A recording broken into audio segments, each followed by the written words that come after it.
Hello, everybody! Live from the Xfinity Mobile Studios, this PHLY Eagles podcast presented by Bet365 and Ashley. It's Monday, you know what that means. It's time for the Snappy Snaps.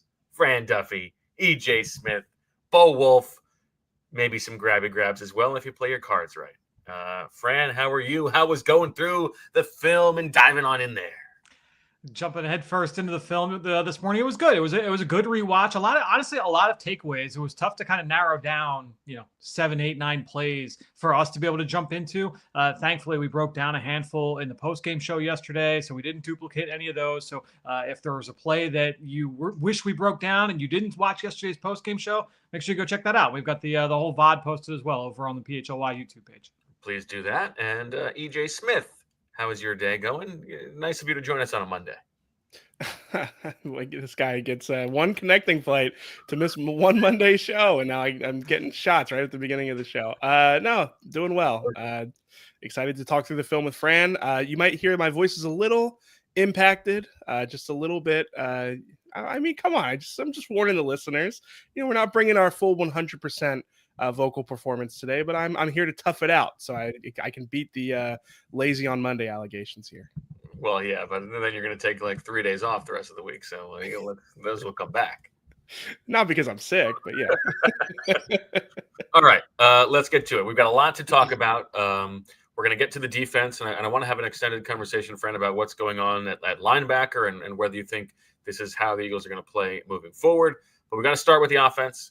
And this was, by the advanced numbers, their best performance of the season, the 5th best performance by EPA per drive of any offense in the NFL this season, better than any performance they had in the regular season last year. Now, keeping in mind, they were going up against a defense that entered this game like 27th in EPA per drive, 23rd in defensive DVOA, and they were missing a bunch of people. So it was not the best defense they were going against.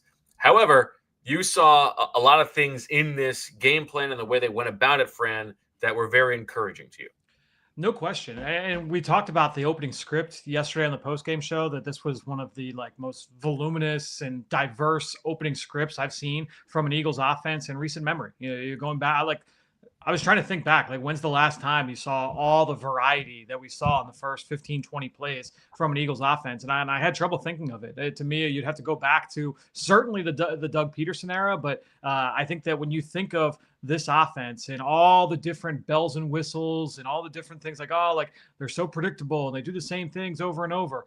That was not the case, especially early on in this game where you saw a wide variety of personnel packages, 12 personnel, 13 personnel, 11 personnel, but different variations of those personnel groupings where, all right, you're going to get 11 personnel with different receiver combinations, various tight end combinations. You had 12 and 13 personnel with Fred Johnson on the field as a jumbo tight end, and they're running and throwing out of those sets. You saw screens. You saw jet sweeps. You saw them complementing inside run with under center play action. You saw literally all the different things you could have possibly hoped for, all the different things you're asking for if you're an Eagles fan or an analyst. You got it, and you got it in the first 15, 20 plays of this football game. Okay, and so obviously they did not do this because they didn't have A.J. Brown on the field, right? This is not like, A.J.'s out, we can finally show the offense that we wanted to have.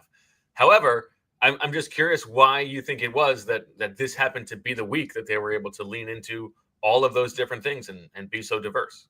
Yeah, I don't know if it's one of those things where, we talked about the reporting around all the different meetings they've had in the last few weeks. I don't know if this was like a culmination of that, where all right, we're gonna try and work our way towards this kind of outcome. But however they got to this point, I don't want to say it doesn't matter, but I almost don't care how they got to this point. Now it's all right, if this is what they're going to be, if this is how they're going to play, I think that's a great sign for this offense moving forward. Obviously, when you incorporate A.J. Brown into the equation, that would be even better, you would think.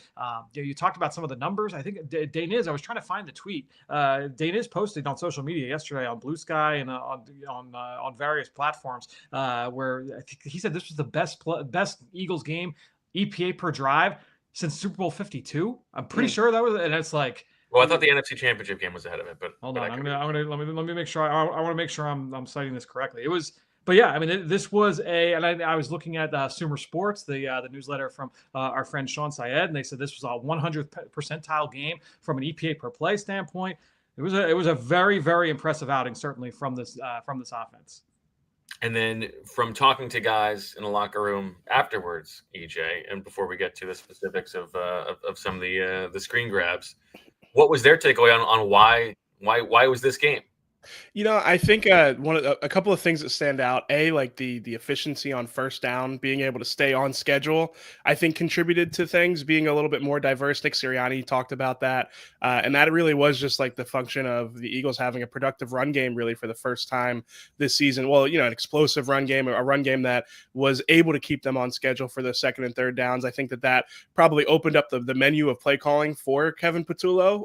Now, again, like that's not to say that that you can only do these things when you are on schedule, but I think that definitely contributed. And then I also think, Jalen Hurts talked a lot about the flow and the rhythm that the Eagles offense got into. I think because of the fact that they are starting to figure some things out. And because I think that, we've seen the Eagles offense at times this season, like when things are going well, they do get into that rhythm and they start to access different areas of the call sheet. And it feels like when things are stagnant, that's when they really struggle to really figure out what levers to pull. So I think it's a combination of things there, but yeah, I definitely think that the thing that stood out most is that, I don't think it's a coincidence that they ran the ball so effectively and that kind of opened up a lot more of the play calling sheet for Kevin Patullo there.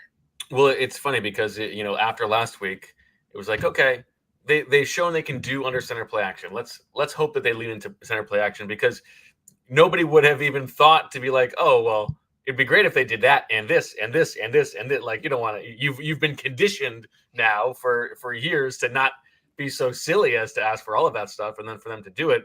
But the under center play action was a little bit involved here in the game plan, Fran, and specifically with getting guys on in-breaking routes over the middle of the field.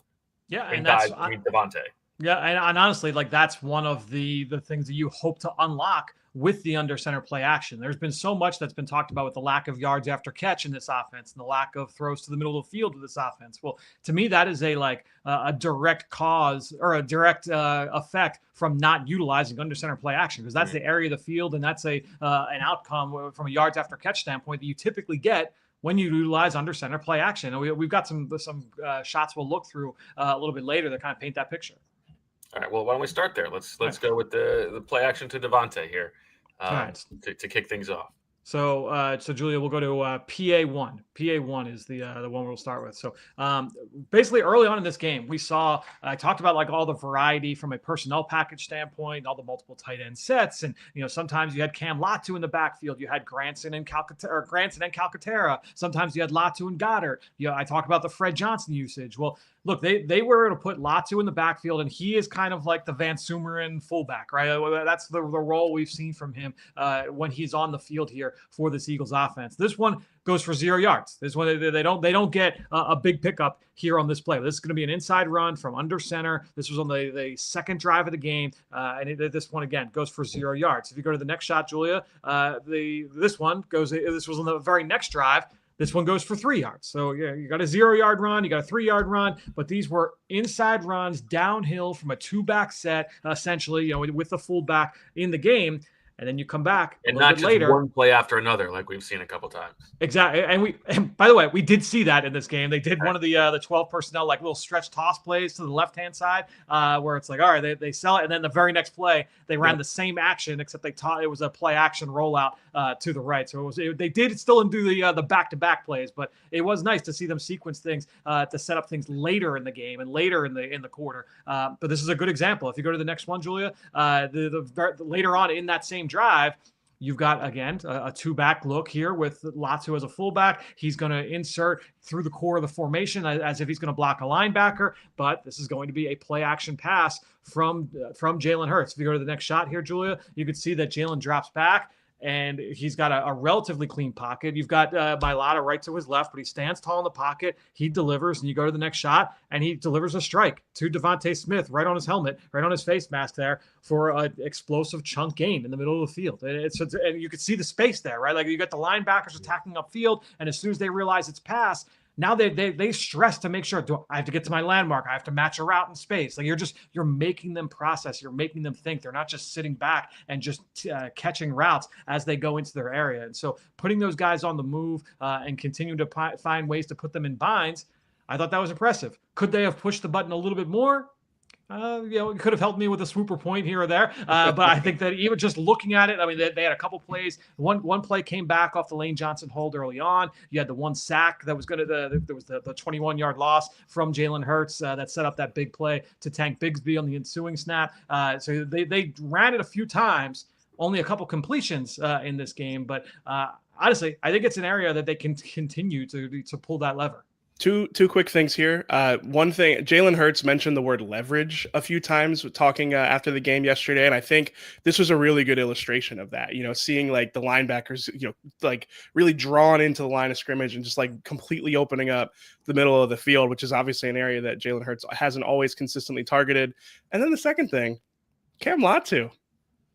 Let's calm down. No. Literally, like we are beyond. We are beyond. I don't want to say like anybody. It Honestly, it doesn't matter who you're putting in that spot, but that's who they're using in that spot right now. I'm not calling him Kyle Juszczyk at this point. He should be tight end too. Did Jalen Hurts come up with leverage himself, or did you ask him about leverage like you did with Lane Johnson? No, this wasn't a Jordan Mailata. Wasn't validating. It was validating. No, and Lane used a very interesting word. He said it was validating, and I asked him if it was validating. Very funny. I got to do a better job on that one. I can't ask leading questions to my every you subject. Can't say that he came up with this great word. Well, I mean, he validated my suggestion. All right, we're gonna get more into this, Fran. And I know we're not gonna break down the run game as much in this game, but I guess I'm curious about. I don't know why this wouldn't be the case, but can they play this way against other defenses that are not so bad? I think so. I think a few things stood out. We talked last week about Landon Dickerson made his return and he was looking more like himself. That continued to be the case in this one. Like Landon looks as healthy as he has ever looked here this season. So I think that's a huge boost, certainly, to the run game. I thought that a lot of the guys did a nice job in terms of just do your job, execute your assignment. Brett Toth didn't have any huge minuses in the game at the point of attack. I think when you look across the board, there were a couple losses. The one thing I would say that in terms of the what stood out was, number one, with a ton of variety, like a lot of different types of run schemes. But then number two, a lot of their success was found outside the tackles. Like they had some downhill runs, but I think that they understood their success on the ground against this defense was going to be staying away from Dexter Lawrence and really making sure hey, let's take a lot of these outside. And so you saw a lot of different runs they were able to hit outside the tackle, off the edge there. And the running backs were quick to bounce, but I think that was by design in this game. All right, let's take a quick break to hear from some sponsors. On the other side, Fran explains why a particular completion to Devonta Smith was one of his favorite plays the Eagles have run all season long. Bet365 has 90 million users worldwide, and they live stream over 780,000 events each year with early payout offers across the NBA and NHL. Bet365 pioneered live in-game betting, and today they offer the widest range of games and markets available for live in-game betting across 78 sports. Listen, Monday Night Football, you know what that means on Bet365? A 50% super profit boost token on single game parlays. They've even got MLB early payout offers as the World Series is going on as well. So always check out what they've got going on at Bet365. You're always going to get some good deals to take advantage of. It's never ordinary at Bet365. And that's why I can tell you now that new customers get $300 in bonus bets when you bet $5, win or lose. Sign up, use the code PHLY365, deposit $10, and place a bet for $5 to get $300 in bonus bets if your bet wins or loses. Bonus bets can be used on the spread, totals, player props, futures, and more. Whatever the moment, it's never ordinary at Bet365. Must be 21 or older and physically located in Pennsylvania. If you or someone you know has a gambling problem and wants help, call 1-800-GAMBLER. after the game yesterday, I was listening to the Giants post-game press conferences. And, after Brian Daboll and Jackson Dart and Kayvon Thibodeau, after they got done complaining about the refs, I heard Brian Daboll telling a story about how he went over to Jackson Dart's house to watch the Ole Miss game on Saturday, and how he was all excited. And he said, "You know what? We're here to watch football. Let's turn the game on." The setup was a total mess, though, and Daboll was he was angry, steam coming out of his ears, fire in his eyes, because you had lagging, you had buffering. It was clear Jackson Dart, despite that rookie contract, he doesn't have Xfinity. So he had all the lagging, all the buffering, all the switching between apps, trying to find the game. Jackson complained that he was some big fan of Ole Miss, felt like he was but he fan-fished Brian Daboll. So if you call yourself a football fan, you've got to have Xfinity. It's the ultimate sports destination. You can find the best games, your favorite teams, all in one spot. Now, that's how you watch Next Level. It's the perfect fan flex, all the action, plus you get enhanced 4K. So clear, it feels like you're in the stadium. So make sure that if you want to make sure you want to watch the game, make sure that your big fan isn't a big fail. Learn more at Xfinity.com. Xfinity, imagine that. Restrictions apply. Multi-view requires Xfinity 4K capable TV box. All right. Now, earlier today, we're on the little text thread, the three of us, and Fran's asking us about one play in particular, and beautiful play. And he's asking about, who's calling the protections there. We see Jalen pointing. We see Toth pointing. All this stuff, a great adjustment. Tell us what got you so excited, Mr. Duffman. Yeah, it was a third quarter completion from Jalen Hurts to Devonta Smith in the middle of the field. And this one wasn't under center. It wasn't a play action throw. This was against a blitz from the New York Giants, who, by the way, I thought that this game plan was extremely, to borrow a term from one of our friends, an extremely uninspired defensive game plan from the Giants, in my opinion. There was not a lot of creativity in terms of the different coverages and the pressures.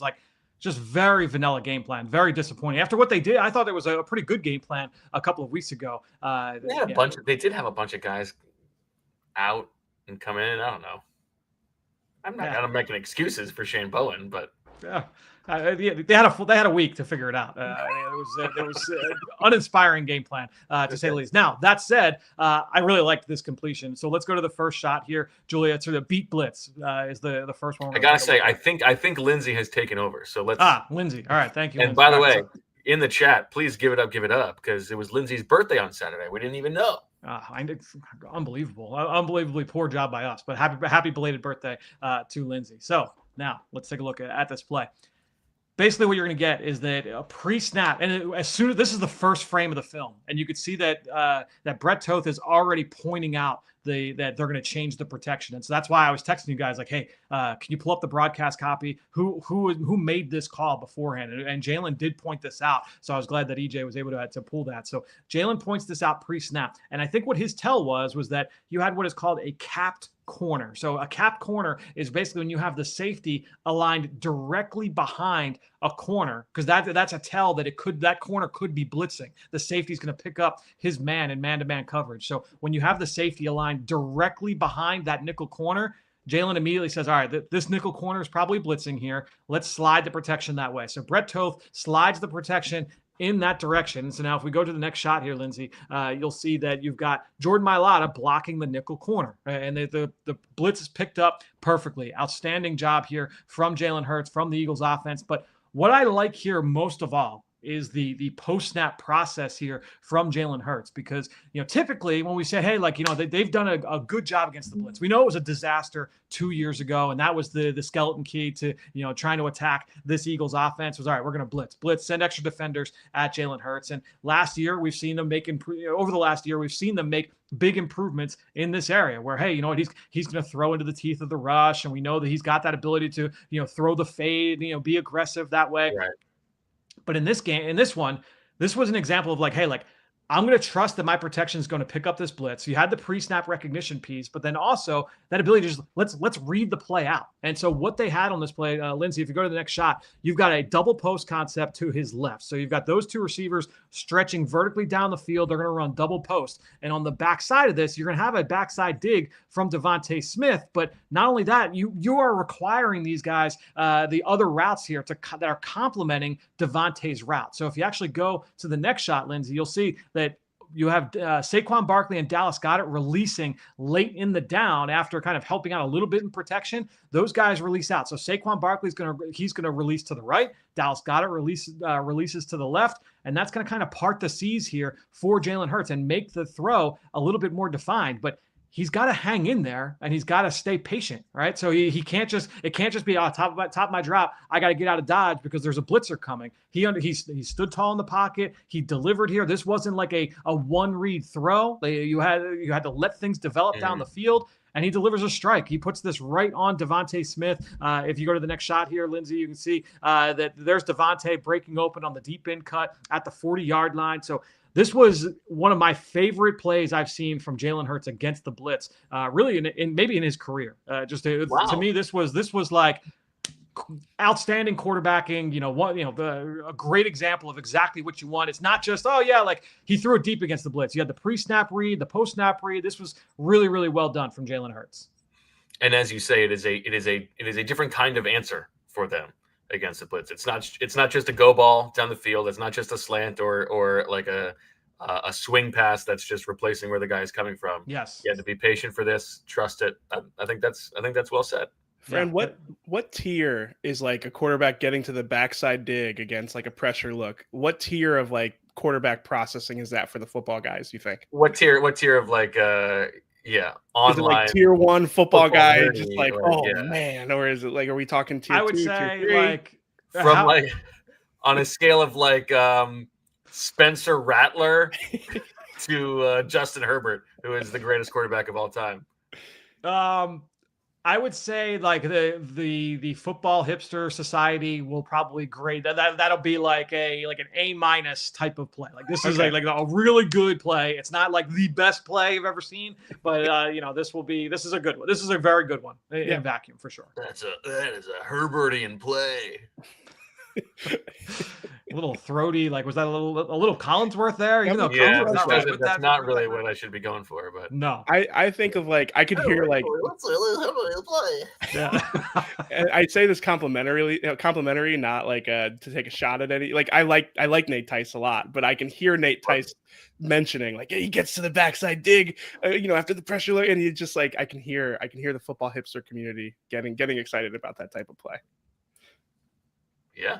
It was great. It was a great play. And like that's what making those kinds of plays on a repeated basis is what gets people excited about quarterbacks. So that to see Jalen make a play like that. And that's the thing is that we've seen Jalen like make those kinds of plays. Like I've seen him do it. And that's why me personally, like I can't speak for anybody else, but that's why I hold him to a high standard because I've seen him make plays like this. I've seen him have games where, he looks so crisp as a passer. So when he has games like he did against the Giants 2 weeks ago, it's like, that's not great. Like that's he's not playing well. Right. And so to be able to see him, have games like this, have plays like that, that's really, again, kind of meeting that standard.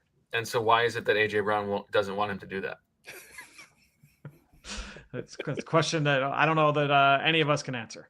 All right, let's stick with the offense and let's shine a light on the big man in the middle, Brett Toth, who was all over the place, making downfield blocks, helping out in the running game. You were impressed with what you saw from the Toth Fairy. Pretty good.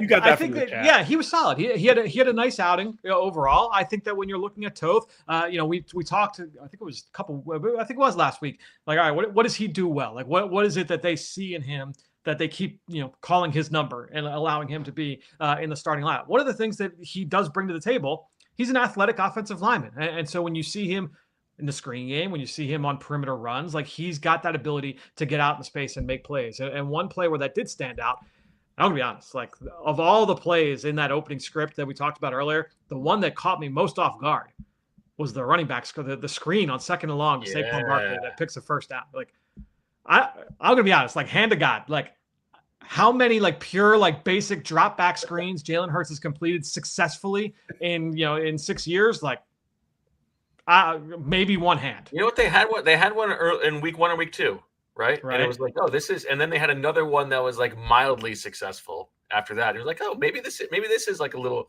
Petula wrinkle we have in the offense, but we haven't seen like a running back screen like this That's what I mean. This was a full Andy Reid, yeah. It wasn't even like anything crazy. Like it was just like a basic like 3-count screen, but it's not a throw or play that Jalen Hurts has shown like a ton of comfort in the past. And so if we go, Lindsay, to Toth 1, we'll see what I liked about this play. So again, it was basically like 3-count screen where Saquon, like it's 1 Mississippi, 2 Mississippi, 3 Mississippi, release out to the right, as if he's going to chip the defensive end, and then just kind of drops out, and Jalen drops this out. Now, Denver had a lot of success throwing screens against this Giants front last week, so I get why they wanted to put this into the game plan. It's a good way to kind of slow down that rush, a rush that did give them some trouble in that game a couple Thursdays ago. But what I like here about Toth on this play, Brett Toth, you see him, he's on the left circle there. It's his job to get whoever the most dangerous man is in the alley. He's got to get this alley defender, and that's going to be the safety that's coming down from depth. Now, I remember doing a segment with Jeff Stoutland when I worked with the Eagles a few years ago. And he talked about a scenario just like this and the coaching point to Jordan Mailata, where, a lot of offensive linemen, when they get into this situation, their instinct is, all right, I gotta go get this guy, right? So I gotta go attack, and I'm gonna go straight line right at this safety. But the problem is that this safety, he's not sedentary. He's not staying there. He's going to come attack downhill. So and if you're not going to be able to react to it, if you start working upfield, you're 300 pounds. You're not going to react fast enough to be able to redirect. You have to trust that he's going to attack this downhill. So you have to stay parallel to the line of scrimmage. You have to stay flat here with your angle of departure, leaving your spot in the middle of the field. And that's exactly what Toth does. And if you go to the next shot here, Lindsay, you're going to see that Toth is able to meet the safety right there towards the top of the numbers, and then help spring Saquon for a first down. And again, it went for 12 yards, but 2nd and 12, they had a successful screen that goes for 12 yards and a first down. This one stood out to me, and it was a great block there. Lane Johnson, by the way, was a freight train. He delivers a huge block later, but we've come to expect that from Lane. I thought that this was a really good coaching point from Stoutland that Toth was able to carry out into the field in this game. And EJ, in the locker room, to you, it felt like the guys were kind of like really going out of their way to talk about how good of a job Toth did in this game. Yeah, I think that there was like it's funny because Brett Toth has never started a game at center in his career before, but I think, Jordan Mailata said afterward, and he has been really kind of steadfast about this all week, that like his natural position is center. I think it's a little bit ironic because he has had trouble with snaps in the past, but like, just like from a stylistic standpoint, like what they want, what the Eagles do up front, like he's not really a guard in a Jeff Stoutland offensive line, because those guys, I talked to Brett about it before the game, and he said like the guards are the workhorses. You look at the body type of the guards that the Eagles covet, he does not really fit that mold, but he does, resemble, at least stature wise, like some of the guys that have come before him. I don't want to, give too lofty a comparison there, but I do think that like, just stylistically, he fits what they want at center. And I think there was a little bit of like, maybe validation is going to be the word of the day for me, because I think that they did kind of feel like, there have been questions about Brett Toth, and I think they went out of their way to talk about how well he played, not just played, but like, the process, but making sure that everybody was on the same page. They talk about how smart he is. And we've talked before about how he's kind of like a teacher's pet for Jeff Stoutland, almost to a certain degree. Like, they talk about how he is just really like the brain of the operation there. So yeah, definitely a lot of credit given to Brett Toth in the post-game locker room. And I would say too, Lindsay, if you just go to Toth 3 in the run game, they were able to utilize that athleticism as well. When you get under center, we talked about their ability to use duo, right? It's downhill double teams, point of attack, mashing guys, quick hitting downhill run. That was the Saquon Barkley 65-yarder. Another run that they've been able to kind of unlock too by going under center is the sweep play with the center pulling out as one of the lead blockers. And this is a good one here for Toth, where he's going to block the safety there. And this is just really well blocked across the board. I mean, you can see like hat on a hat, plenty of room to operate here. And this is where Saquon actually gets hurt. This was the 28-yarder in the second half. But Toth out in front on this play as well. And again, you're kind of leveraging, what does he do well? He's good on the move. So you're able to leverage that athleticism here in a positive way. What's been your favorite Toth pun in the chat, Bo? Oh, I try to pay attention to what you guys are saying. Oh, okay. Come on. I try to be an active listener. My favorite was Saber Toe Tiger from Corey. I like that one. Am I at the risk of pulling an EJ Cam Latu situation here? Tell me if I'm wrong, Fran, but felt like Darius Cooper was doing some work as a blocker in this game. Yeah, I mean, he was mixing it up for sure, and that has been kind of the John Mechie role. Like Mechie has been kind of like the dirty work wide receiver over the course of the first several weeks of the year. Where all right, they want to go 11 personnel. If they're going to do get creative in terms of some of the things they're doing from an RPO standpoint, and asking the receivers to block, that had been Mechie. So the fact that they're willing to throw Cooper in there, I think he's showing some staying power in that kind of a role. How come he gets like his like favorite player? You're so supportive, and then with mine, you're just like settle down. Mine's actually good. Cam Latu has proven time and again. Don't make this awkward, EJ. Not fair. Not fair. You totally sold that for him. You didn't need to do that. You know, we do need to talk about now.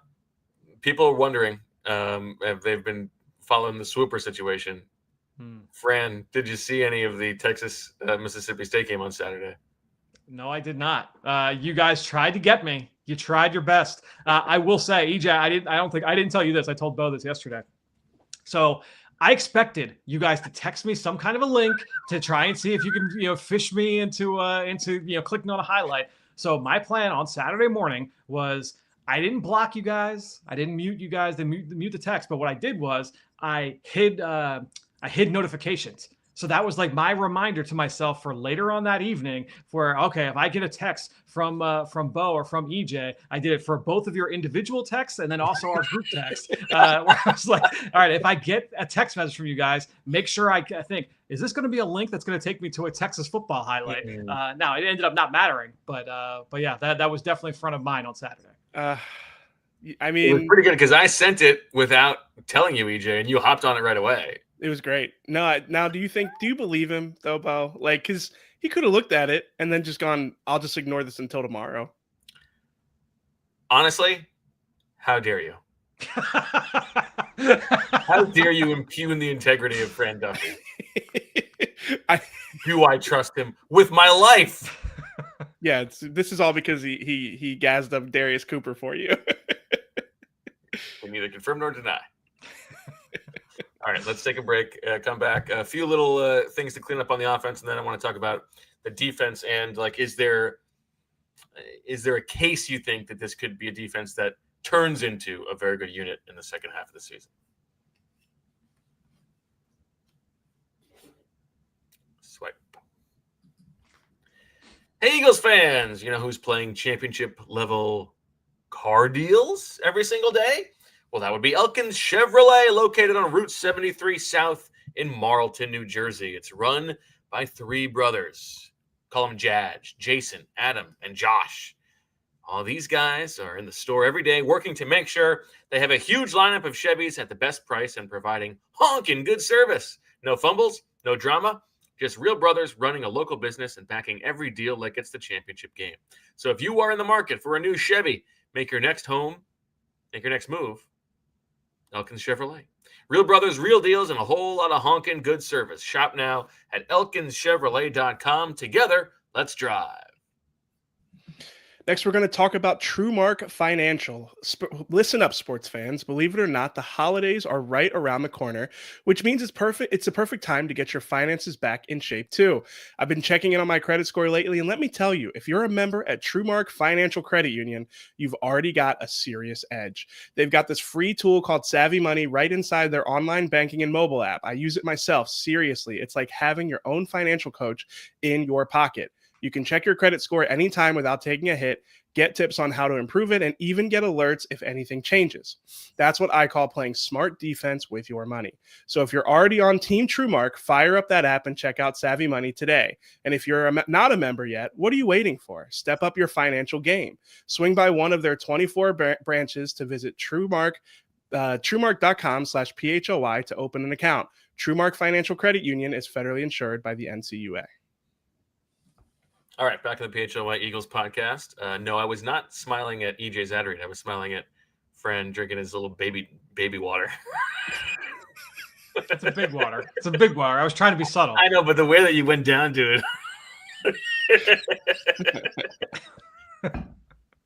Very nice. Okay, any big picture takeaways from the offense? And, what do you think of A.J. Brown? I thought we'd make it through the whole pod without knocking it out. Yeah. Look, I don't know if you could tell me that this was going to go any number of ways, and I'd believe you at this point. I think that last week and how last week unfolded and all the reporting since then, I personally don't read it as a great sign for AJ's future in Philadelphia. I still think that it's most likely that he's an Eagle in 10 days. So, however far away we are from the trade deadline, but I definitely think there's more of a chance that he's not than I did 2 weeks ago. Yeah. How dire do you think the state of the offense would be without him? I mean, you feel better about it after yesterday. Now, right.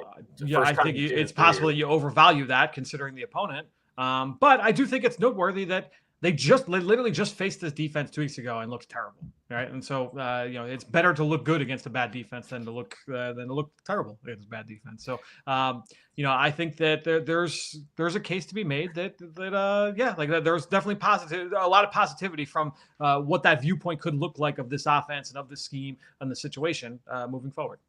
It just, to me, it's like all of the things that they did. Is there anything that they did yesterday that's like, well, if AJ was there, they couldn't do that? If AJ was there, like, I don't buy this like notion. I don't know really if there's a lot of people out there. I've seen like a few things out there about like, oh, like, look at like the way that the offense looked without AJ. Like that's a message. It's like, to me, it's like they don't have to worry about forcing him the ball. Well, it's I don't know. To me, like, the Eagles offense could look exactly like that with AJ out there. And if there's I just can't wrap my head around a reason why I couldn't. So I don't really buy that. I don't put a lot of stock into that.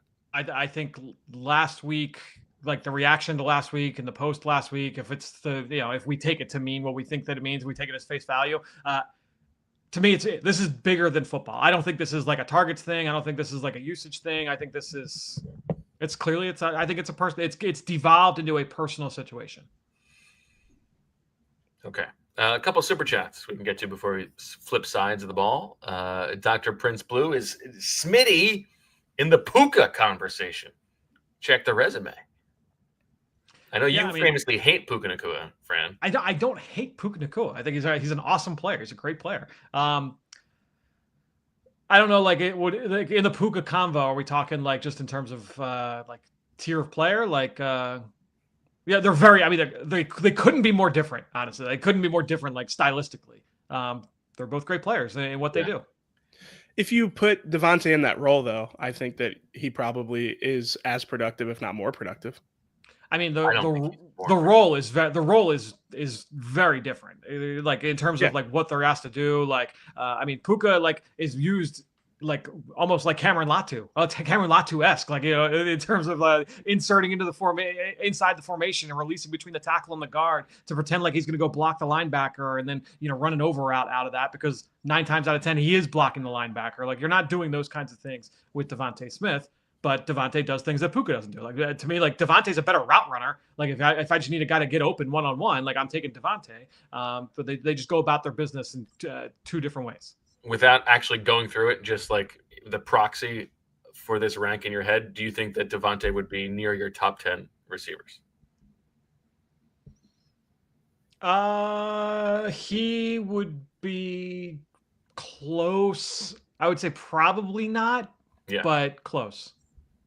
Probably not, but close. Well, speaking of Cameron Latu, it depends as a Peckness migrate for Fran.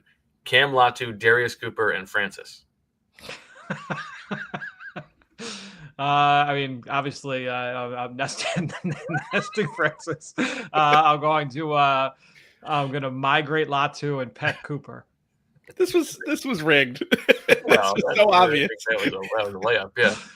Joe Rockhead, and well, you know what? Let's say this one because we're going to get to the Jalen Carter conversation. Jack Royer says, "Would you like to see Willie Lampkin in jumbo as the 6th offensive lineman, or is Big Fred doing a good job?" I think you can keep rolling with Big Fred. I think that because one of the things when they go wannabe GM talking about how Fred was kind of like getting in Lane's way a bunch.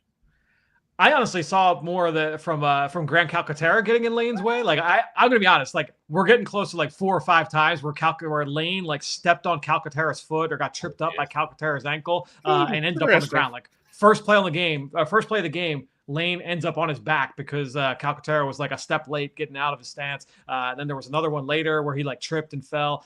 It was like at least three or four times that those guys kind of got linked up. So I saw that more happen with Calcaterra than with Fred.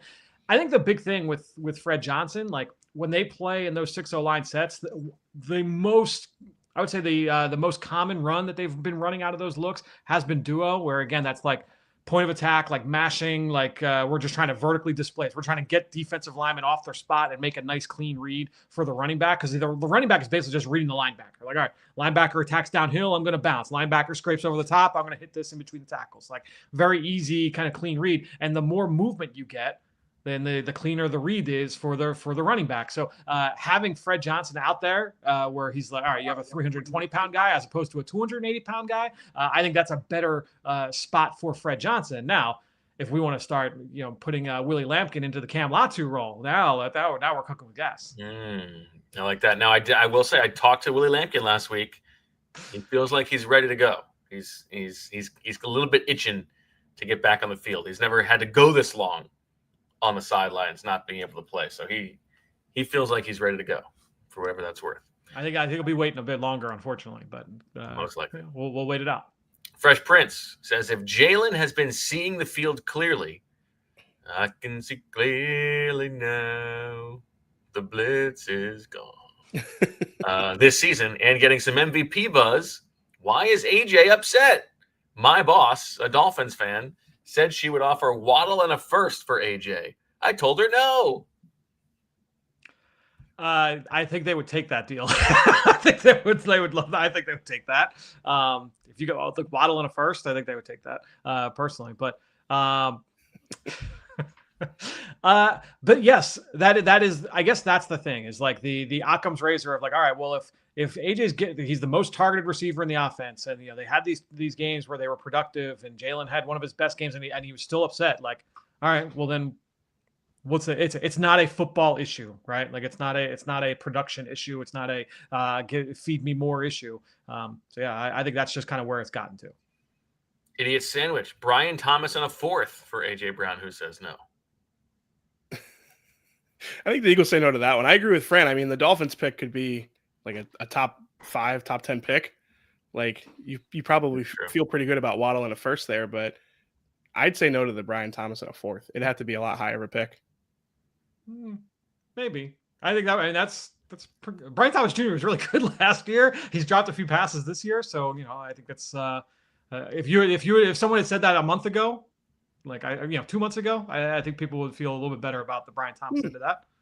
Manny Greenwood says, I know you guys don't want to answer any more AJ stuff, but man, the way I saw that play calling Sunday, AJ should be mad with the where has this been? It would be funny if this is all just a very elaborate troll job back and forth between the two of them. Like AJ doesn't actually want to go anywhere. He just likes making these social media posts just to get everybody riled up. But the Eagles are annoyed that he keeps doing that. So just to troll him, they actually called a good game on offense when he was gone. I think like it's funny because a lot of the things in the chat is like, oh, I can't believe we're talking about this again. And it's not just today. It's been that way over the last week. I would love to be talking about anything else. Like I would love to be talking about like other things with the team, but it's a big deal. Bo, the first time we had to have the conversation, I think it was a show that you and EJ did, and you said at the end of the show, you're like, if you think that they're not having these conversations in the building, like, sorry, but that's it is what it is. It's kind of it is what it is at this point. And I think the sad thing is that there really is only one person to blame for it, and I will tell you who that person is during this ad break.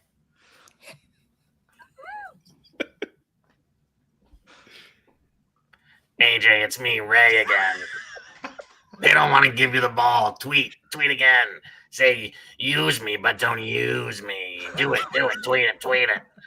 That is not the Ray. That Shady Ray is not the Shady Ray that we're talking about. Instead, we're here to talk about Shady Rays, because when you get some sunglasses with Shady Rays, you don't just get a great pair of sunglasses. You get the protection that comes with it. If you lose your sunglasses, if you break them, even on day one, Shady Rays will send you a brand new pair. No guilt trip, just replacements. Best customer service policy in the game. So now you can actually wear your sunglasses without fear.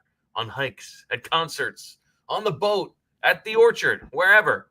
Shady Rays is eyewear that has your back. And we have teamed up with Shady Rays to bring you an exclusive offer. Head to shadyrays.com and use code PHLY for 35% off polarized sunglasses. Try for yourself the shades, rated 5 stars by over 300,000 people.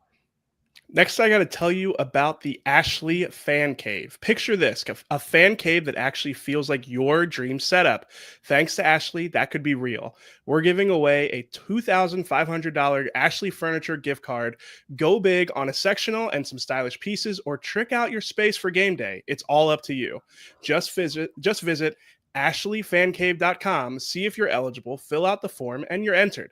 It's that simple. Enter now, and you might be watching the next big game in a fan cave built by you, courtesy of PHLY. All right, back on the PHLY Eagles podcast. Let's talk defense. Fran, this was a high success rate game for the Eagles on defense, but I want to start with what's going on at linebacker, because Jahad Campbell was a little bit nicked up in this game. EJ, is that right? Yeah, right around the time where we started to see more of Nakobe Dean, I saw Jahad Campbell on the sideline, and a trainer was like working on something on his arm or his hand. So he said after the game, I think it was Caden Steele that reported that he said he was fine and healthy after the game. But I did notice, as you started seeing Nakobe Dean work more in with the nickel snaps, that he was with a trainer. Okay, now, so in this game, Nakobe doubles up Jahad in snap counts, and for most of the game when they were in nickel, he was the guy next to Zach Bond. How did he look, Fran, and what do you make of it all? So I went through and I just tried to chart, all right, what is there a pattern here in terms of the usage? And the injury, I think, could feed some of this as well. The Giants are a Big 12 personnel team, coming in, especially over the last couple of weeks. It has been a lot of both Theo Johnson and Bellinger.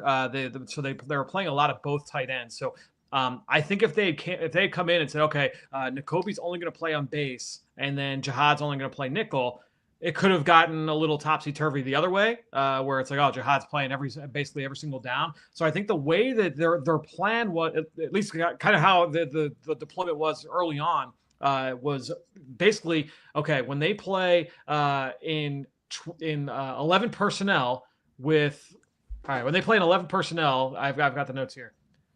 When they play in 11, it's going to be nickel, and Jahad Campbell's going to be on the field. When they're playing in base, then it's going to be you're going to have basically that's when you're going to see Nakobe Dean as a stack player, and then you're going to have Jahad Campbell down the line of scrimmage. That was the case basically every single time up until Jahad got hurt.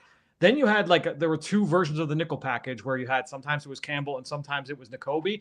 At first, I thought it was going to be every other series, but then what I started to see was that it was depending on if it was going to be a passing type of situation, then it was more Campbell, and if it was more of a threat of a run, then it was going to be Nakobe. The thing that kind of throws it for a loop, number one, the injury, but then number two was the injury to Bellinger, because then they got to get away from 12 personnel. So they were only playing 11. Now, what they started doing was they started playing with some bigger receivers. So you had Humphrey, and then you also had Bo Collins, Beaux Collins in there. So and those guys are two bigger receivers.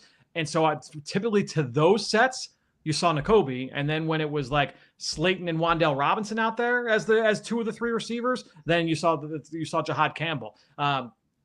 All that to say, I think they wanted to go in and try and make it somewhat of a 50-50 split. But then because of those factors, I think that's where it kind of got turned off. I don't know. I don't know how I feel about it. I think that we knew that if Nakobe Dean was going to come back healthy this year and look like himself, which he does, he looks good. He looks like Nakobe Dean. And that's from a pluses and negatives standpoint. I don't know. I don't know if it's my first question would be if I were a coach in the building would be, if I were a scout in the building would say is this hurting Jahad Campbell's long-term development, him not getting out there and playing? If you feel that it's not, then cool. Then this is great. If you are worried about that, then I would be worried about that long-term. Nakobe Dean is a better run player right now than Jahad Campbell is. I think the flashes are probably better with Campbell, but I think Nakobe is more dependable on a down-to-down basis, playing downhill, key and diagnose, pressing the line of scrimmage. Nakobe's better in that role right now. So it sounds like you're saying like it's more about Nakobe, like it's more about Nakobe in the run game than it is Campbell. Like it's more about what Nakobe can offer you in the run game rather than I guess like what Campbell's lacking in the run game. Because I know we've talked about maybe there were a few plays here and there where Campbell wasn't great against the run, but to me it didn't seem like he was a liability to the extent that like you would move away from him in that role. No, and that's the thing is that I've never watched it and been like, oh man, like he's really hurting them right now. Now it's like, all right, like you're hoping that you're going to see him get better, and I think we saw him. He was making marginal incremental improvements there at the point of attack. So that would be my concern.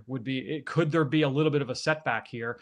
I get like wanting to do right by Nakobe, who was all intents and purposes, I'm very happy for Nakobe Dean. Like I love that he's come back the way that he has and he looks the way that he does. But having paid Zach Bond the way you paid Zach Bond and invested in Jihad Campbell the way you invested in Jihad Campbell for 2026 and beyond, like I'd like to be able to see Jihad Campbell as often as possible.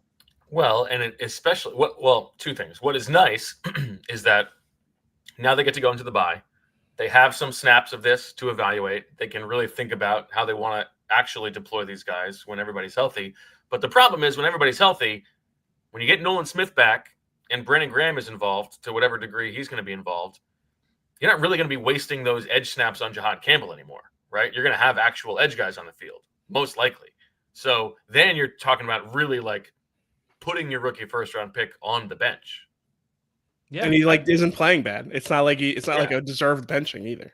No, and so and that's what if BG is coming in and if he's just going to take Zadarius Smith snaps, Zadarius wasn't playing any base defense, right? So he wasn't playing off the edge and base. So if Jihad Campbell's going to play off the edge and base, all right, well, Campbell's got that, and then he's going to potentially play off the ball in nickel, and he's going to split reps with Nakobe there.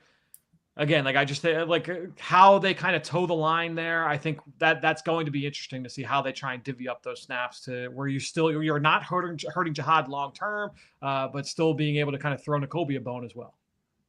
All right, now speaking of rookies, before we get to the pass rush, Dennis had a nice long conversation about Andrew Mukuba on Friday and some of the things that he was struggling with. Early returns seem to me to be, just reading, Deniz's Twitter and wannabe GM, Blue Sky rather, that he was better in this game, more disciplined. Yeah, I thought it was. I mean, he was definitely more disciplined than he was 2 weeks ago. Yeah. I think the big thing with Mukuba is just trying to eliminate as many of those mistakes as you possibly can. The tackling was better. Like we didn't have any like big glaring missed tackles out in the open field. I thought that was largely better in this football game. And so yeah, this was a much better performance there from the rookie safety from that standpoint. And how about Keely Ringo? Yeah, same thing. I think there were a couple. There was one play. It was like a corner route to the tight end in the first half. I want to say late second quarter where there was some kind of a busted coverage between Keely Ringo and Reed Blankenship on who was supposed to pick up the corner route. I mean, my money is that was probably busted on the Keely Ringo's end and not Blankenship's end. If I'm just trying to guess project that, but it's clearly some kind of miscommunication on that end. But outside of that, no big misses there. Which is good. I mean, look, that's what you expect going up against this Giants receiving corps. All right, let's talk about the pass rush. Season high 5 sacks for them. To me, this is a bigger take with a grain of salt than the offensive performance, even though the Giants defense was lower ranked than this Giants offense. Tell me if you feel like I should be more excited about this pass rush performance. I'm not moved one way or the other by the performance. Like it was a good job of finishing. I think that you went up against a rookie quarterback that looked like a rookie quarterback. I forget. It's funny. I think did you bring it up on the postgame or the pregame show yesterday, or did Jamie comparing Jackson Dart to Sam Howell? I did. Yeah. I had that thought last week when I was watching the Giants offense against Denver. And I was like, oh, like they are kind of similar. And the ways that he's like having success is very similar to Sam Howell when he was the starter in Washington. And I didn't bring it up on Thursday. So it was funny. It's funny that you brought that up yesterday because I had that thought while watching him. And I was getting texts, oh, like, what did you think of Dart this week? From people. And it was like, I'm not pushing all the chips in that he's the savior of this, of the Giants. he's doing some good things, but he's going to have to improve in some key areas. And I think that you saw some of the drawbacks in this game against the he defense certainly and a looked better pass than rush. any quarterback they have had for a while.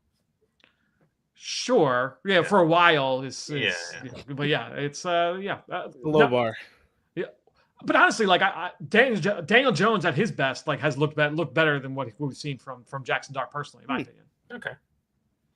All right. Well, tell us what you saw here from a grab standpoint. Although I guess we should start with Nakobe. We didn't do the Nakobe breakdown. Yeah, I guess the Nakobe thing, and this was Lindsay, if you go to Nakobe ISO, it just gets back into the drawbacks we've talked about with Nakobe in the past. You know, the Eagles, one of their favorite coverages on third down, they did it a ton in this game, is they're going to play cover 6, which is a form of zone coverage where you're going to play with 2 high safeties, but against a 3-by-1 set, which is what you see here, 3 receivers to the bottom of the screen, 1 receiver to the top, that safety to the boundary side, to the short side of the field, he's going to have eyes on the opposite side. And so what that now means, Lindsay, if you go to the next shot, is that you are basically asking the corner to that side, which is typically Quinyon Mitchell. They're typically rotating coverage away from Q. So Quinyon Mitchell is going to be ISO'd one-on-one, and whoever that linebacker is going to be ISO'd one-on-one with the running back out of the backfield. Now, last year, Nakobe was the Mike typically, and Zach Bond was the Will typically. But now that we're in more of a rotation, Bond has been more the Mike.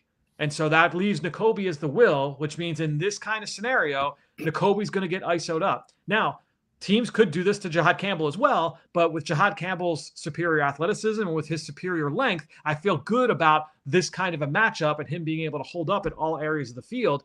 I think that you could see more scenarios like this where, Lindsay, if you go to the next shot, teams could try and isolate Nakobe in this way. If they're anticipating that it could be cover 6, it could be this kind of a coverage look. Circled there is Quinyon Mitchell. He's covering the post route. He's locked up man-to-man, and you're getting a wheel route from the running back down the field. And now Nakobe's in run and chase mode. I think that this is something that you could see from opposing offenses if Nakobe's on the field in those high leverage spots. If you go to the next shot, this was actually an underthrown deep ball from Jackson Dart here. Yeah. Had he made a better throw here, this could have been a touchdown. But the running back had to slow down for it. Nakobe still gave up the catch. It was a great catch by the running back. It wasn't terrible by Nakobe, and I'm not saying he's a bad coverage player, but with his size and with his athletic limitations, there are going to be plays like this that do show up against better offensive football teams. You would rather have Jihad Campbell in that spot.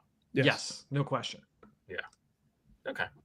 All right, let's get to the pass rush, and let's start with Jalyx Hunt, who has looked much more involved the past couple weeks, and with everybody else around him either getting hurt or retiring, they've sort of needed that, and he's held up pretty well. Yeah, I thought that he had some really good moments in the game overall. I know there's some like next gen stats numbers going around about like how many pressures he had, and they just, I thought that he got the best of Illuminor a number of times, the right tackle for the Giants. I thought that they could attack at times, and I thought that Hunt was able to get some wins there against Jermaine Illuminor. So when you look at his length and his explosiveness and his range, I thought that the effort from the defensive line was top notch in this game, and that's what. We talked last week, and one of the ways I opened the show on Thursday was like I felt like we would learn a lot about this defense and learn about a lot about this team, how they were going to respond after a couple weeks ago. To me, was really important. I thought this team responded really well. I thought the effort defensively, the physicality defensively, really they took it up a level, and I thought that was really good to be able to see this group respond the way that they did. And a number of those sacks that they had in this one were like second and third effort sacks, which you need to have when you go up against a quarterback like Jackson Dart. And this is a good example of that. So, Lindsay, if you go take a look at this first snappy snap, Fran, in overtime.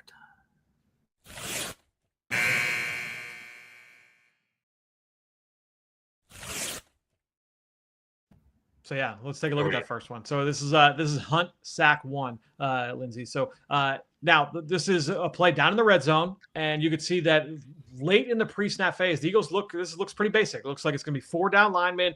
You've got Zach Bond here playing from depth, but very late in the pre-snap phase, you get a front change here, a change in the alignment here from Vic Fangio's defense. Where, Lindsay, if you go to the next shot, you can see that Jalen Carter, he slides over, and the center now is like, all right, We got to change the protection call. Zach Bond might be blitzing here from depth because now you've got an overloaded front. You've got 3 defensive linemen to one side, and Zach Bond does end up, if we'll go to the next shot, Zach Bond ends up walking up to the line of scrimmage. And you can see the center, obviously we're not looking at video here, but the center starts like kind of spinning his hand. And he's like, he's making some kind of a call here because now they're up against it. Like the play clock's about to hit 0 here. So what happens? What's that? Nothing. Go ahead. Okay. So what happens here is that, and again, this is like one of the good things about when you do utilize these sim pressures and utilize your linebacker in the pressure packages is that you can dictate to the offense in terms of how you want them to protect and just kind of send them into panic mode before the snap. So, Lindsay, if you go to the next shot, the Giants left tackle, Andrew Thomas, he's got eyes on Zach Bond. I think what the call that the center was making there very late before the snap was that he was telling the tackle, keep eyes on, but basically like go 2 for 1 here. You're going to help out the guard with Bond if he does blitz. And then also just make sure you also get that outside arm on Patrick Johnson. If Patrick Johnson does blitz off the edge, a number of times the Eagles blitz the linebacker and drop the defensive end out. So they're basically telling Thomas, help out the guard here with Zach Bond if he does blitz on this one. But because the tackle, you can see his eyes are on Zach Bond here, Patrick Johnson is able to get the jump on the on Andrew Thomas, who's a great player. Like one-on-one, like Patrick Johnson was going to lose 99 times out of 100 in one-on-one reps. Like, I don't know, 90 reps out of 100 against Andrew Thomas. But here, he gets the edge on him. So if you go to the next shot here, Lindsay, you see he gets the edge on Andrew Thomas. He's able to pressure Jackson Dart. And you can see, like, Zach Bond didn't even blitz here. So because of that late stem, they changed the protection call. They were able to get pressure on Jackson Dart. Dart has to step up, and they're running some kind of a stunt over on the other side. But what I love here from Jalyx Hunt, you can see that right on this spot. You see that Hunt is parallel with the quarterback. He's parallel. He's not behind Jackson Dart. You're not sacking anybody if you're behind the quarterback. So it's, to me, one of the things that I'm always looking for with young rushers is that understanding of, all right, I can't get deeper than the quarterback. When I get too deep in the pocket, I've got to have to retrace my rush. I've got to stop my forward momentum and work back towards the inside. And I thought this was a great example of that from Jalyx Hunt. If you go to the last shot here, Lindsay, he now retraces, and he's after Dart kind of wiggles out of trouble here, he's able to close here from the backside. Again, you've got Bond right in his face there, basically as a QB spy. But I love the manipulation there of the protection from Vic Fangio's defense, using Zach Bond as a weapon in that way. You're able to get Patrick Johnson free, give him a little bit of help, and then you've got Hunt and his ability to close there on the backside. Very nicely described. Correct me if I'm wrong here, Fran. I felt like, I don't know what this is about. I'm just choosing to plow through it here. It felt like Jalyx Hunt was pretty close to having like a statement game here. Like, I feel like there were 2 or 3 other opportunities where he could have had a multi-sack game. I think it's fair to say. Would you have coined it the Jalyx Hunt game? I would not have coined it. I mean, the Tank Bigsby game is a fun one. You know, I feel like that is like a fun thing to remember about this game. Yeah, it was a nice performance from Jalyx Hunt. Definitely one of his better games, certainly, since being in the NFL. I don't know if I'm like, I don't want to go overboard, but I thought it was a good performance. I thought that he showed well. We'll get to an Ojomo sack in a minute, Fran, but just on the edge guys, you feel like if this is your edge group for the rest of the season, you feel okay about that? I feel fine with it. Yeah, I think if everyone stays healthy, you get Nolan Smith back. So you got a healthy Nolan Smith with Hunt, with BG. Yeah, I think that I feel better about that group overall. So you would rather, if you have one big chip, you'd rather use it on a corner. I think so. Yeah, personally. How about you, EJ? I still lean ever so slightly. It has to be like an impact player. It has to be like the Max Crosby, Trey Hendrickson level of player.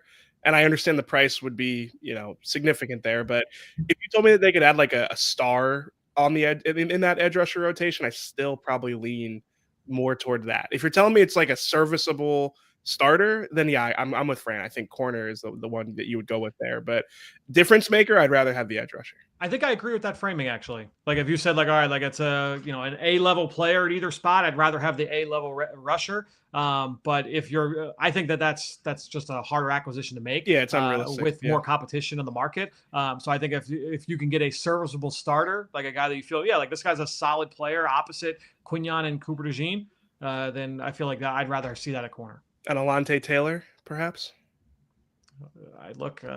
You have to give up a little bit more than what you think of him, but yeah. Well, no, I saw our friend Jimmy Kemsky had a third round pick for Alontae Taylor. I don't know. I personally think that he would go for more than that, but I could be wrong. What do you think is the funniest move Howie could make?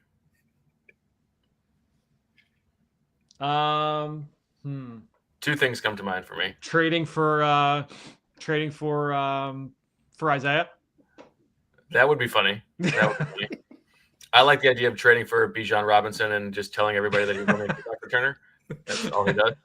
We're just finally solving the kickoff return game. But more likely, I think, is what's probably going to happen, which is a 6th round pick for Jack Stoll in the 7th.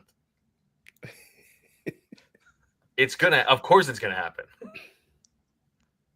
I do think that we have moved past the need for them to make the trade for a blocking tight end. I think now that they're leaning into the 6-0 line stuff, I think that we've moved past that. Or that's just what they're doing to give them leverage so that they don't get fleeced on that deal. God forbid you get fleeced on the Jack Stoll deal. Yeah, that's like 5D chess right there. All right, let's get to the last series of snaps here, Fran, and that is the Moro Ojomo Sack. So let's go. So Lindsay, this will be Ojomo Sack 1, and this to me, like, this pairs really well with that last one that we showed from the Jalyx Hunt sack, because again, and we've talked about this in the past, that I love that we're seeing a little bit more of this from the Eagles this year, where you're showing a little bit more variety with your fronts and with your pressure looks and how that can mess with opposing protections, because you're forcing offenses rather to choose before the snap. How do you want to block this up?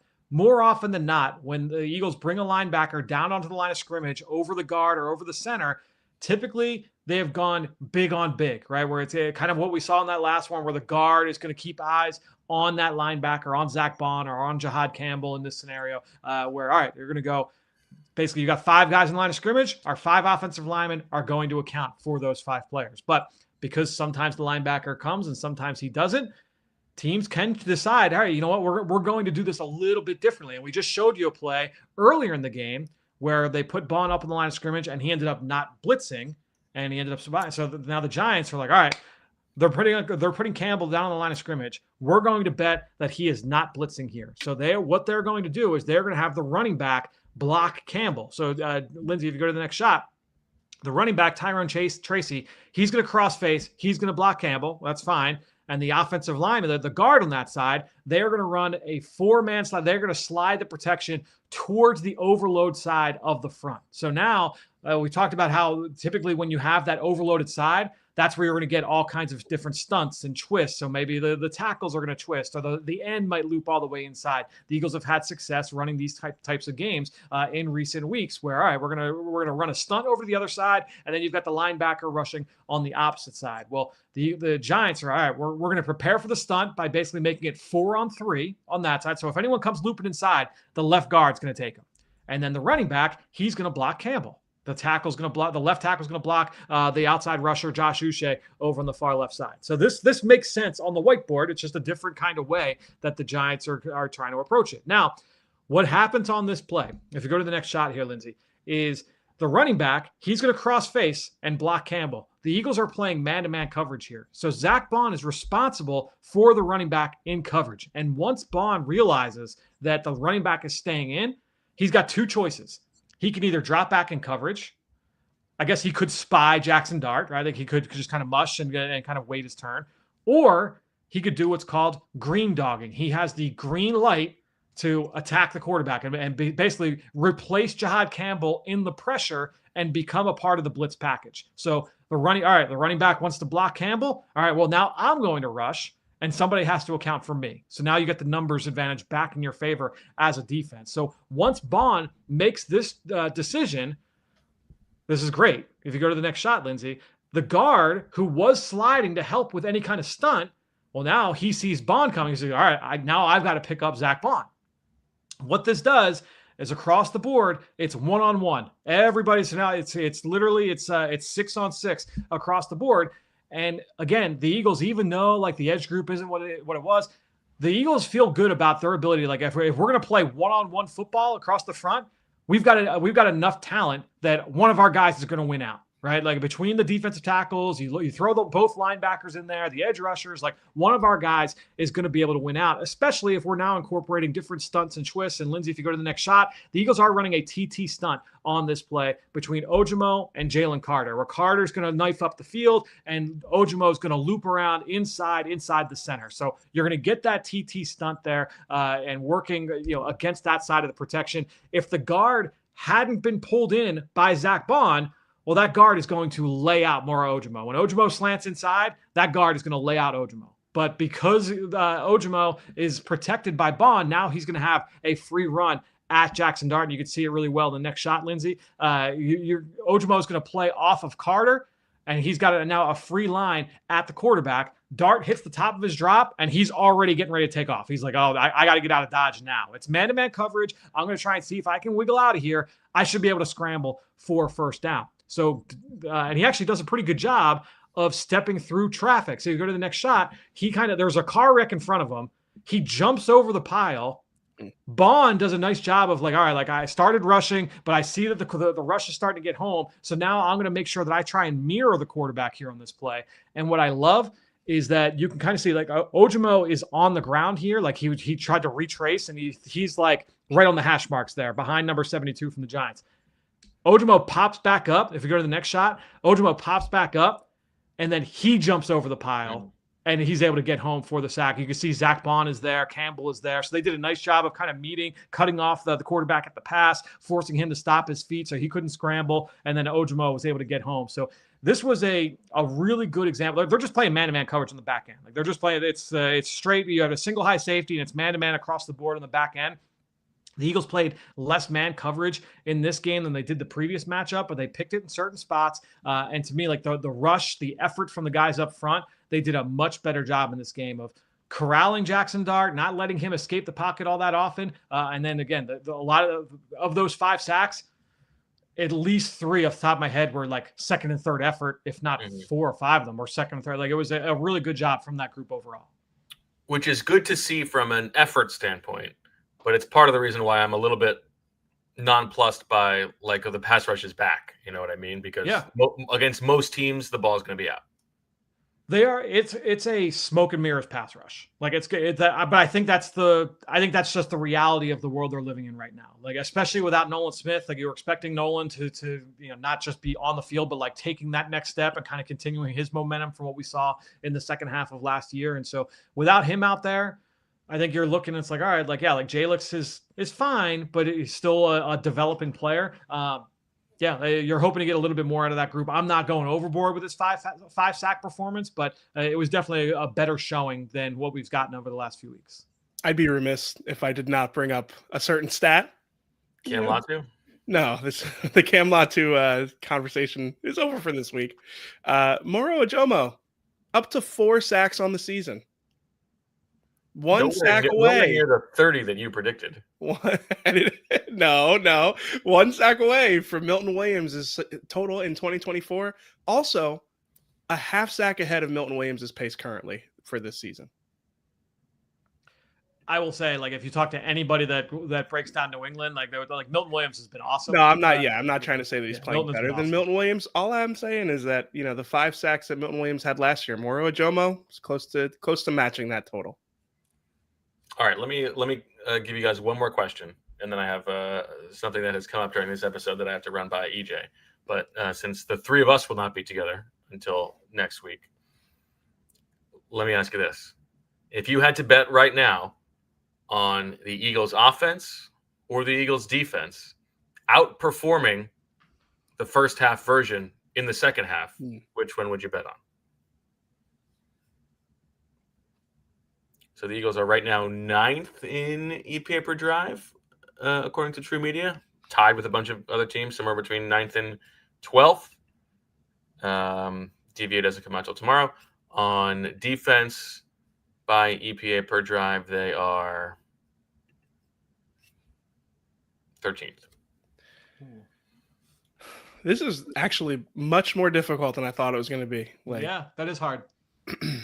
I might go offense just a little bit.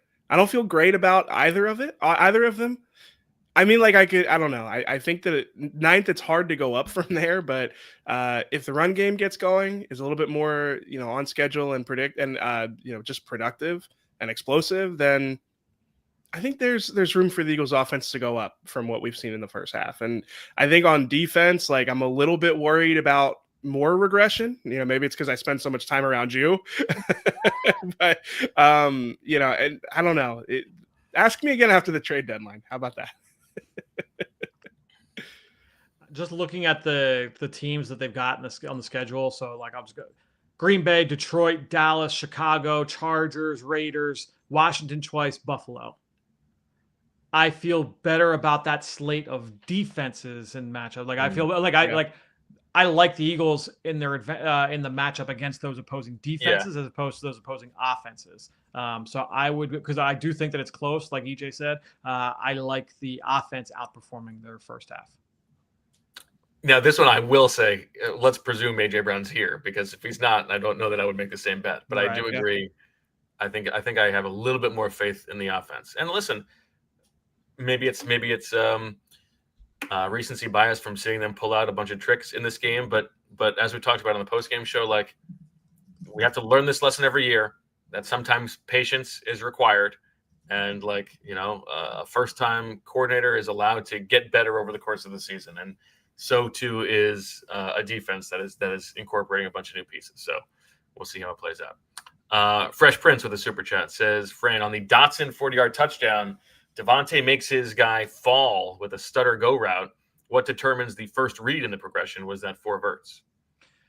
Yeah, it was, essentially 4 verts, yes. Literally going through, I'm looking at the play right now. I think on this one, this was one of those instances where it's like, all right, like kind of pick your matchup here and see who you want to go to. And I think that he wanted to kind of give Dotson a chance. It's 3rd and 6 in a decisive. Him for all those clear out routes he's been running. Right. I think that this was like, all right, let me give Dotson a chance to go make a play here. And Jack Royer enters the trade suggestion with AJ and a 4th for Khalil Mack and Ladd McConkey. Aside from the fact the Chargers probably wouldn't do it. McConkey's good. More like McHonky. All right. On that note, I'm going to go to Nick's. Hold on, EJ. Hold on before you go. Do you see in the chat here, Sean Donnelly? I received a text during this episode from Sean Donnelly, who we didn't know we have this mutual. Yeah, I didn't know this connection when my lost 2 years out of the business in that in the PR industry. I worked with Sean, and he tells me he goes back with you to Penn State Berks. You're in the student newspaper together. Yeah. No, when you said Sean Donnelly, I'm like, that Sean Donnelly? Yeah, Sean and I we crossed paths at the Berks Collegian is what we called that newspaper, and yeah, I think he handed the reins to me as the student editor of that paper. So yeah, Sean's a great guy. I knew he was a sicko, but I didn't know that you guys knew each other. Shout out to Sean. Wow. There we go. Long live the Berks Collegian, he says. Yes. All right, that'll do it for this episode of the PHLY Eagles podcast. Back tomorrow, 2:00. EJ Smith, little Brandon Graham, and we roll on. Some fun stuff coming on this week. Fran, thank you as always for the snappy snaps. And everybody, we will talk to you tomorrow at 2:00. And as always, we love you. We all silly like the mayor.